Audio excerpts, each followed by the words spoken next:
अगर इस स्थानांतरण नीति को देखें तो एक विभाग ने एक इस अजीब तरीके का एक प्रयोगशाला बना दिया। जिस तरीके से शिक्षकों को प्रताड़ित किया जा रहा है, 2-3 महीनों से पूरी तरह डिस्टर्ब हो गया है। देहात में एक कहावत है, करनी न धरनी मुंह बिदोरनी। करना कुछ है नहीं, बस मुंह बिदोर देना है।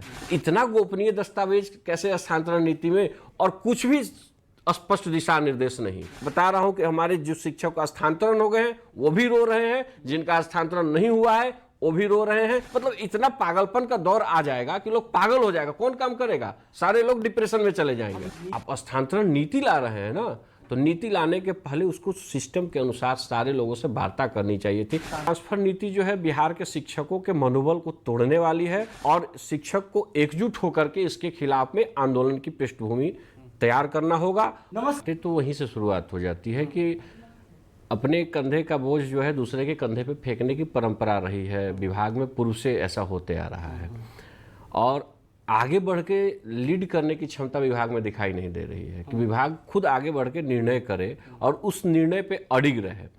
शिक्षा विभाग पूर्वत काल से काल कर रहा है, और ट्रांसफर पोस्टिंग पहले भी होता था, लेकिन इतना हाइप मचा देना 1,90,000 लोगों का। अगर इस स्थानांतरण नीति को देखें तो एक विभाग ने एक इस अजीब तरीके का एक प्रयोगशाला बना दिया। रोज नए नए शिगुफा। शिक्षक मेंटली डिसऑर्डर का शिकार हो जाएगा। जिस तरीके से शिक्षकों को प्रताड़ित किया जा रहा है, कभी ये न्यूज कभी ये न्यूज। आपको याद होगा कि शिक्षकों को 10 अनुमंडल का चॉइस का डिमांड किया गया था कि 10 अनुमंडल में उनका स्थानांतरण किया जाएगा। अब बताइए कि बिना बेस सीट पर की बातें थी, 10 अनुमंडल कोई चॉइस बनता नहीं है। हम लोगों ने उसके विरोध में गए तो कहा गया कि चलिए ठीक है, जो जहां है वहां पे विशेष शिक्षक बन जाएंगे, सक्षमता पास शिक्षक। बीपीएससी शिक्षकों को भी स्थानांतरण करने की बात थी, क्योंकि उनको रेंडमलाइज करके पाठक साहब के दौर में उनको दूर दराज फेंक दिया गया था। उनको लग रहा था कि उनके स्थानांतरण की आवश्यकता थी। हमारे नए एसीएस साहब आए, एक उम्मीद जगी कि शिक्षकों में स्थानांतरण की एक नई नीति आई है, और सब लोग इस शिक्षा को उस ऐप के माध्यम से सबको सुविधाजनक रूप से विद्यालय आवंटित हो जाए। काम भी तो हुआ सर, काम हुआ, और बहुत सारे ऐसे शिक्षक हैं जिनको जो स्कूल चाहिए वो स्कूल मिला भी, और बहुत सारे नाराज भी हैं। परसेंटेज देखा जाएगा ना, 1,90,000 लोगों का आवेदन आया। आपने तो पहले सक्षमता 1 वाले को ही सिर्फ इसमें दिया ट्रांसफर करने के लिए, सक्षमता 2 वाले को अवसर ही नहीं था। बीपीएससी वाले लोग थे, नियमित वाले लोग थे। तो ये सरकार की पॉलिसी पे हम लोग शुरू से ही सवाल उठा रहे हैं कि आप शिक्षक संगठनों के साथ बैठ करके बात कर लेते तो इतनी समस्याएं नहीं आती, क्योंकि आप अनुभवी लोगों से बात नहीं करते हैं, और पता नहीं नित्य नए आदेश देने का एक जो सगल चल गया है कि हम आज आदेश जारी किए, अगर इस पर कुछ परेशानी आ गई तो तुरंत चेंज कर देंगे। तो ये जो बार बार गाड़ी नहीं है, ये गियर बदलने से गाड़ी का बदलाव हो जाएगा, ऐसा कुछ होने वाला नहीं है। और विभाग से मेरा फिर अनुरोध रहेगा कि जो पुरानी परंपरा रही है, जो स्थानांतरण की पुरानी नीति रही है, उस नीति पे सरकार को आना चाहिए। अब तो सब राज्यकर्मी बन गए। अब ये जो म्यूचुअल कराने वाली बात, स्वयं से स्थानांतरण करने वाली बात है, एक बहुत बड़ी हास्यास्पद स्थिति है। ये कब हो जाता है? जब सब लोग सेटल हो जाते, उसके बाद आप म्यूचुअल रखते, या ये सतत चलने वाली प्रक्रिया होनी चाहिए थी ना, कि जब जिसको आवश्यकता होगी उसके अनुसार स्थानांतरण। ऐसा तो है नहीं कि वन टाइम सेटलमेंट कर देना है कि भाई एक बार हो गए तो उनको फिर दोबारा ट्रांसफर नहीं होगा। ऐसा तो जब से ये पत्र आया है तब से सोशल मीडिया पे ऐसा हुआ क्रिएट हो गया है कि देखिएगा तो सरदर्द करने लगेगा। इतने व्हाट्सएप ग्रुप में इतने तरह के मैसेज आ रहे हैं, शिक्षक अपना कोई यहाँ आना चाहता है, कोई यहाँ जाना चाहता है, मतलब शिक्षकों को एक अलग दुनिया में फंसा करके रख देने की नौबत आ गई है। लोग हाय तौबा मचा रहा है। इतने सारे फोन हम लोग पास आ रहे हैं कि लोग कहाँ हमको मिलेगा। अब बताइए, इसमें विशिष्ट वाले विशिष्ट से उनका म्यूचुअल होगा, जो नियमित वाले हैं नियमित वाले से उनका म्यूचुअल होगा, बीपीएससी वाले को बीपीएससी वाले। इस तरह का कैटेगरी में शिक्षक खोजना, जब इनका ई शिक्षा कोर्स ऐप नहीं कर पा रहा है, इतना बड़ा इनका ऐप था, इतना बड़ा सिस्टम इनके पास है, सारा विभाग के इतने आला अधिकारी इनके साथ बैठे हुए हैं, और सब कुछ सॉफ्टवेयर के द्वारा बड़ा मशीन चलाया जा रहा था, सब फेलुअर हो गया, तो एक साधारण सा शिक्षक की बस की बात है क्या? कैसे वो खोज लेगा? तो आप अच्छा करने के बहाने अपना कंधा से बोझ हटा करके शिक्षकों के माथे पे देना चाह रहे हैं। आप अच्छा काम कीजिएगा तो तालीम मिलेगी, अगर गलत काम कीजिएगा, अगर भागिएगा जिम्मेवारियों से, तो स्वाभाविक है कि गाली भी आप ही को मिलेगी, क्योंकि आप हमारे टीम के कैप्टन हैं और आपका निर्णय ही सबसे सर्वोत्तम होता है। सिस्टम के अनुसार अगर बातें आई कि आप अपने जिला कार्यालय में ही जाकर के आवेदन दीजिए या इस शिक्षा कोष ऐप के माध्यम से दीजिए, तो फिर आज ये मैच्युअल वाला लाने की आवश्यकता क्या थी? ये नित्य नए प्रयोग क्यों? अगर आपने जब पहले ही सिस्टम बना दिया था, सुधार होने की गुंजाइश थी, तो पहले तो आपको 1,90,000 लोगों को सेटल कर देना चाहिए था ना, जिन्होंने डिमांड किया कि हमको इतना ये कठिनाई है, हमको स्थानांतरण चाहिए। जो स्थानांतरण का डिमांड किया उनको पूरा कर देते, उसके बाद नया नियम लाते। आप उसको पूरा किए नहीं। शिक्षक अभी इंतजार में है, जिला अंतर जिला नहीं हुआ। और सबसे बड़ी बात है कि जो विशेष कैटेगरी वाले जो शिक्षक शिक्षिकाएं हैं, उनको इतनी खराब स्थिति हो गई है कि मतलब वो ज्वाइन करे कि नहीं करे, उसके लिए आपने एक आनन फानन में आदेश जारी कर दिया कि अगर वो ज्वाइन करना चाहते हैं तो करें, नहीं तो नहीं करें। ऐसे विभाग नहीं चलता है। विभाग को चलाने के लिए कुछ तकाजे होते हैं, कुछ नियम होते हैं जिसको आपको पूर्ण करना पड़ेगा। आप उस चीजों को अगर भूल करके सुबह में कुछ आदेश होगा, शाम में कुछ आदेश होगा, तो ये परंपरा अगर बनी रहेगी तो शिक्षक न ठीक से सो पाएगा, न कोई काम कर पाएगा। शिक्षक 2-3 महीनों से पूरी तरह डिस्टर्ब हो गया है। और अभी जो स्थिति बन रही है, अब तो लग रहा है कि जुलाई से शुरू करने के बाद जो पत्र के द्वारा जारी हुआ है मैच्योर, तो जुलाई तक तो कम से कम सारे शिक्षक मेंटल रूप से, देहात में एक कहावत है, करनी न धरनी मुंह बिदोरनी, करना कुछ है नहीं, बस मुंह बिदोर देना है। इन्होंने, हमने संगठन के माध्यम से बार बार यही कहा कि आप जो स्थानांतरण नीति लाए हैं, आप सूची जारी कीजिए कि किन विद्यालय के शिक्षकों को किन विद्यालय में पदस्थापित कर रहे हैं। सूची जारी करने में आपको डर लग रहा था, कहीं ना कहीं परेशानी हो रही थी। जब सूची एक वायरल हुआ तो आप उस पर कार्रवाई करने का पत्र जारी करते हैं कि कहाँ से वायरल हो गया। एक सूची आई थी विशेष कैटेगरी वाले लोगों का, तो उस पर कार्रवाई करने के बाद तो इतना गोपनीय दस्तावेज कैसे स्थानांतरण नीति में, और कुछ भी स्पष्ट दिशा निर्देश नहीं।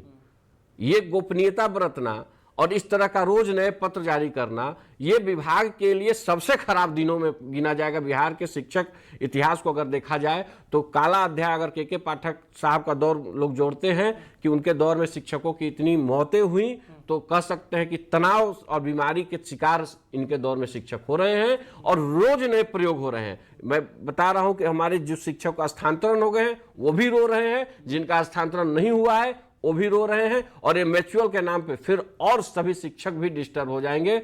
अब जिनको ट्रांसफर चाहिए, जिनको नहीं चाहिए, उनके पास भी फोन जाएगा, दिन में 10 बार फोन जाएगा कि भैया हम लोग के पास फोन आ तो अब बताइए कि हमारे पास शिक्षकों हमको ट्रांसफर नहीं चाहिए, और हमारे पास दिन भर में 50 फोन आएगा कि भैया आप आइएगा क्या, आप आइएगा क्या, आप किस विषय के हैं, आप किस जगह के हैं, बीपीएससी के हैं कि नियोजित हैं कि विशिष्ट वाले। मतलब इतना पागलपन का दौर आ जाएगा कि लोग पागल हो जाएगा, कौन काम करेगा, सारे लोग डिप्रेशन में चले जाएंगे। 10-20 कॉल आते हैं इस टाइप के शिक्षकों का कि अब क्या करें सर, हम लोग किसके पास जाएं। एक आपने सूची जारी कर दी पुराने पत्र का हवाला देकर कि यहाँ कंप्लेन कीजिए, लेकिन कंप्लेन करना और विद्यालय ज्वाइन करना दोनों स्थिति है। जो जिला से बाहर स्पेशल कैटेगरी वाले हैं उनके मन में क्या चल रहा है, तो आप स्पष्ट कुछ भी नहीं कर रहे हैं। शिक्षक को उहापोह में डायलेमा में फंसा कर रखे हुए हैं। ऐसी स्थिति न शिक्षक के लिए अच्छा है, न शिक्षा के लिए अच्छा है, न बिहार के बच्चों के लिए अच्छा है। शिक्षकों को बिल्कुल स्पष्ट और सही दिशा निर्देश की आवश्यकता थी, और एको हम दूजो नास्ती के जो सिद्धांत पे हमारे विभाग के अधिकारी चल रहे हैं, इसका परिणाम है शिक्षक संगठनों से वार्ता नहीं। शिक्षकों की समस्याओं के निष्पादन के लिए पुराने अनुभवी लोगों के साथ इनको बैठ करके निर्णय करना चाहिए था, और अलग से नए नए नियम बनाने की आवश्यकता क्यों, जब हमारा पुराना सिस्टम हमारे यहाँ काम कर रहा है। उसी सिस्टम पे आप ले आइए ना। नीति निर्माण में शिक्षकों की भागीदारी होनी चाहिए, बिल्कुल, क्योंकि उनकी क्या समस्या है वो बेहतर बता सकते हैं। इसको लेकर एक कोई ऐसा प्लेटफॉर्म पे नहीं है जहाँ पे बातचीत हो रही हो? आप लोगों से बातचीत होती है क्या? बिल्कुल नहीं। उनके शनिवार की बात जो होती है आम शिक्षकों के द्वारा सुनते ही हैं, हम लोग भी सुनते हैं, देखते हैं, सवाल बहुत सारे शिक्षक उठाते हैं, लेकिन वो शिक्षकों का निचोड़ नहीं होता है। शिक्षक संगठन जो भी होता है, आप हम देखते हैं छात्र संगठन जब यूनिवर्सिटी में होता है तो छात्र संघ का चुनाव होता है, शिक्षक संगठन का चुनाव होता है, और वो बैठ करके बात करते हैं यूनिवर्सिटी में, तो उसी तरह जो हमारे नीति बना रहे हैं और हमारे नेतृत्वकर्ताओं से आप बात नहीं कीजिएगा समस्याओं का निष्पादन करने के लिए, तो समस्या तो आएगी। शिक्षक परीक्षा दे करके भी परेशान है, शिक्षक परीक्षा न दिया वो भी परेशान है, शिक्षक जिनका स्थानांतरण हुआ वो भी परेशान है कि ज्वाइन करे कि नहीं करे, और जिनका नहीं हुआ वो इंतजार कर रहे हैं कि हमारा कब होगा। यानी अब कोई खुशहाल नहीं है इस विभाग में, तो ये सबसे ज्यादा शर्मसार करने की स्थिति है। तो सिर्फ उच्च माध्यमिक और उच्च विद्यालयों के शिक्षक ही उसमें वोटर होते हैं, प्राइमरी के 1 to 8 के शिक्षक उसमें वोटर नहीं होते हैं। और फिर भी हमारी बातें सदन में उठाई जाती है। मैं आपको बता दूं, सदन की शिक्षा समिति ने बिहार सरकार को अपना पत्र दिया है, अपना फैसला दिया है कि बिहार के सभी जो नियोजित शिक्षक सक्षमता परीक्षा पास है उनको सेवानिवृत्ता किया जाए, लेकिन उनकी बात को भी अनसुनी की जाती है। शिक्षा विभाग में अपने से काम करने का जो ढर्रा चल चुका है कि हम, अब बताइए कि ये जो आदेश आया होगा, क्या इस पे कोई कमेटी का निर्णय होगा? क्या आज अचानक फैसला आया होगा तो विभाग के अधिकारी बैठ कर के अकेले फैसला कर ले तो कहीं ना कहीं चिंतनीय तो है। एक तरफा फैसला, आप इतने बड़े डिसीजन मेकर कैसे हो सकते हैं? आप स्थानांतरण नीति ला रहे हैं ना, तो नीति लाने के पहले उसको सिस्टम के अनुसार सारे लोगों से वार्ता करनी चाहिए थी, शिक्षक संगठनों से वार्ता होनी चाहिए थी, अधिकारियों के साथ बैठ करके बात करना कि आखिर समस्या आ कहाँ रही है। अगर कहीं डीओ डीपीओ स्तर से कुछ खामियां आई हैं तो उसका निष्पादन कैसे होगा? अभी उधर मोतिहारी और बेतिया से खबरें आई थी जहाँ पे प्राइवेट स्कूल में शिक्षक का ट्रांसफर कर दिया गया था। हाँ बिल्कुल, प्राइवेट स्कूल में कर दिया गया, मदरसा में कर दिया गया। अगर कुछ तकनीकी कारण, ये इस शिक्षा कोष ऐप की कमी है, और मैं आपके चैनल के माध्यम से कहता हूं कि ये शिक्षा कोष ऐप जो है बिहार के शिक्षकों का सबसे बड़ा सरदर्द बना हुआ है। इस न इससे अटेंडेंस सही समय से बनता है और न इससे कोई काम होता है। ग्रीवांसेस के लिए आप उसमें देते हैं कि ये चीज़ें करवा दे कीजिए, आपका होगा। अभी तक मैं डाटा मांगूंगा बिहार सरकार से कि इस शिक्षा कोष ऐप के आवेदन पे कितने लोगों को सुविधा प्रदान की गई है, कितने लोगों को उनका जो मार्गदर्शन दिया गया है, उनकी समस्याओं का निदान किया गया है। सरकार उस डाटा को सार्वजनिक करे। सरकार गोपनीयता क्यों बरतती है? भाई शिक्षा विभाग में हर चीज़ सार्वजनिक क्यों नहीं करती है?